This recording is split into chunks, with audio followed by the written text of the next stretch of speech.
Bismillahirrahmanirrahim. Assalamualaikum warahmatullahi wabarakatuh.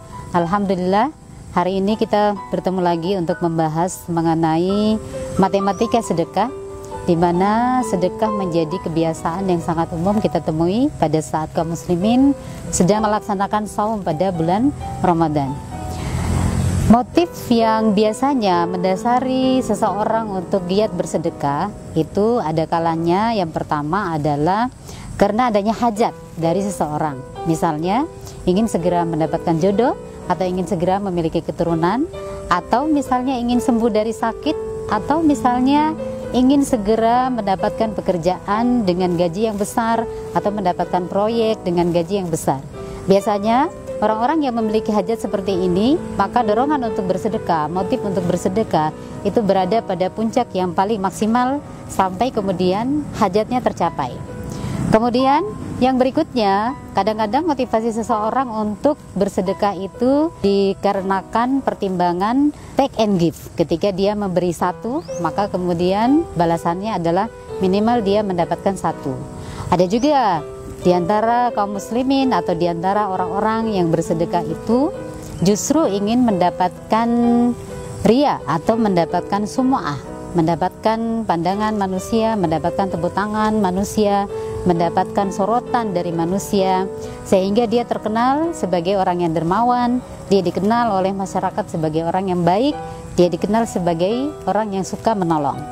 Terlepas dari segala motif itu, maka mari kita membahas mengenai bagaimana dampaknya motif-motif yang seperti saya sebutkan di awal terhadap pelaksanaan sedekah itu sendiri.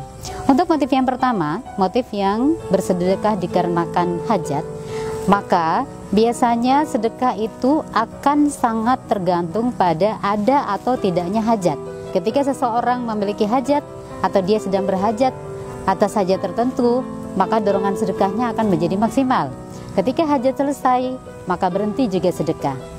Termasuk juga orang yang ingin mendapatkan balasan yang setimpal pada saat dia bersedekah, maka ketika dia tidak mendapatkan balasan, justru yang dia dapati adalah hartanya makin berkurang pada saat dia mensedekahkan kepada orang lain, maka sedekah akan berhenti. Diakibatkan karena berkurangnya harta yang dia miliki.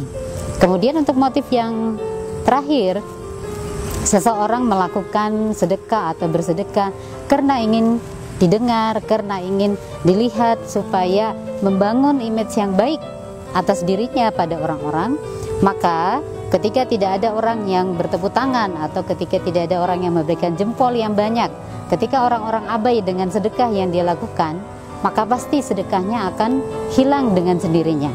Sebaliknya, ketika banyak orang berkumpul di situ, ketika orang-orang memuja dia dengan sedekahnya, maka sedekahnya akan menjadi besar dan dia melakukan sedekah pada keadaan yang seperti itu. Maka di dalam Islam, sedekah itu berasal dari kata sodakoh yang artinya adalah pemberian, yaitu pemberian seseorang atau seorang muslim kepada orang lain yang membutuhkan untuk mengharapkan ridha Allah Subhanahu wa Ta'ala.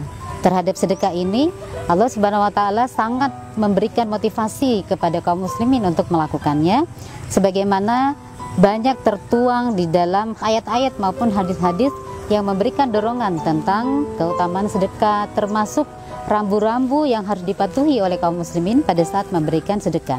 Motivasi yang pertama bisa kita lihat pada Quran Surat Al-Baqarah ayat 261. A'udzubillahi minasyaitonirrajim. Bismillahirrahmanirrahim. Matsalul ladzina yunfikuna amwalakum fi sabilillah kamatsali habbatin ambatat sab'a sanabila fi kulli sumbulatin mi'atu habbatin. Wallahu yudha'ifu liman yasha' wallahu wasi'un alim. Perumpamaan orang-orang yang berinfak atau bersedekah di jalan Allah seperti satu butir yang kemudian menumbuhkan 7 bulir, yang dalam setiap masing-masing bulir menumbuhkan 100 biji, dan Allah akan melipat gandakan pahala bagi siapapun yang melakukannya, dan Allah maha luas karunia-Nya dan maha mengetahui. Di dalam ayat ini, Ibnu Katsir ketika menafsirkan ayat ini, beliau menulis bahwa perumpamaan yang diberikan oleh Allah dengan langkah-langkah gambaran pahala yang dijanjikan oleh Allah itu lebih menyentuh jiwa dibandingkan jika pahala sedekah itu langsung ditulis sebagai 700 kali lipat. Ini berarti memberikan isyarat kepada kita bahwa sedekah yang kita lakukan itu dia akan dikembangkan oleh Allah Subhanahu wa taala. Akan tetapi di dalam ayat ini juga Allah memberikan rambu yang pertama, yaitu sedekah yang kita berikan itu adalah sedekah yang ikhlas karena Allah taala, di mana di dalam penggalan ayat wallahu yudhaifu liman yasha. Ibnu Katsir ketika kemudian menafsirkan penggalan ayat ini, beliau memberikan penafsiran bahwa Allah akan melipat gandakan pahala sesuai dengan niat yang ditetapkan oleh si pemberi sedekah. Artinya, kalau niatnya bukan karena Allah, sebagaimana di motif-motif yang saya sebutkan sebelumnya, maka perlipat gandakan pahala itu tidak akan bisa dicapai oleh siapapun yang bersedekah bukan semata-mata untuk meraih keridhaan Allah.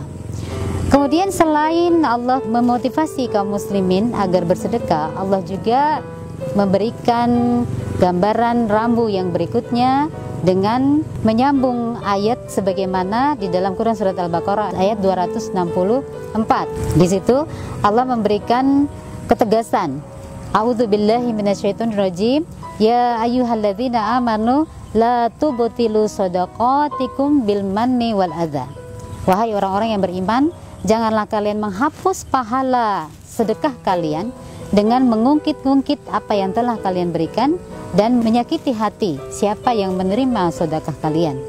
Dari ayat ini kemudian Allah hendak memberikan gambaran peringatan kepada kaum muslimin ketika memberikan sedekah, maka hal yang tidak boleh dilakukan adalah mengungkit apa yang sudah diberikan kepada penerima sedekah kita dan kemudian menyakiti hati penerima sedekah kita baik dengan ucapan maupun dengan tindakan. Kemudian yang berikutnya bahwa sedekah itu selain dijanjikan pahala oleh Allah Subhanahu wa taala, sedekah itu juga bisa menghapus dosa, menghapus kesalahan yang dilakukan oleh kita. Sebagaimana di dalam hadis riwayat Tirmidzi, Rasulullah sallallahu alaihi wasallam bersabda, "As-shadaqatu tudfi'ul khati'ah kama yudfi'ul ma'u an-nar." Bahwa sedekah itu akan menghapus dosa sebagaimana air menghapus api. Artinya berarti telah ada jaminan pahala bagi siapapun yang melakukan sedekah, maka dosa-dosanya akan dihapuskan oleh Allah Subhanahu wa taala. Hal ini kemudian tidak menunjukkan bahwa kaum muslimin boleh melakukan dosa sebanyak-banyaknya lalu kemudian mereka bersedekah sebanyak-banyaknya. Akan tetapi dengan hadis ini justru makin mengingatkan kepada kita untuk senantiasa menjaga perilaku kita agar sesuai dengan syariat Islam, termasuk menggalakkan sedekah. Sahabat muslimah yang dirahmati Allah, sedekah itu tidak akan pernah mengurangi harta yang ada pada kita. Sedekah itu juga tidak akan mengurangi rizki yang akan disampaikan kepada kita atau yang akan diturunkan kepada kita. Dan sedekah itu tidak akan pernah membuat seseorang menjadi miskin karena banyaknya harta yang dia infakkan atau yang dia serahkan kepada siapapun yang membutuhkan. Tetapi sedekah itu di samping ganjaran pahalanya besar, juga bisa menghapus dosa yang menjadi motivasi kita sebagaimana yang disebutkan sebelumnya, juga sekaligus bisa menumbuhkan rasa empati, merasakan apa yang dirasakan oleh orang-orang yang membutuhkan ketika mereka merasa kekurangan. Apalagi di bulan Ramadan ini, maka kegiatan untuk senantiasa menyuburkan sedekah seharusnya menjadi kebiasaan bagi kaum muslimin. Cukup dari kami. Assalamualaikum warahmatullahi wabarakatuh.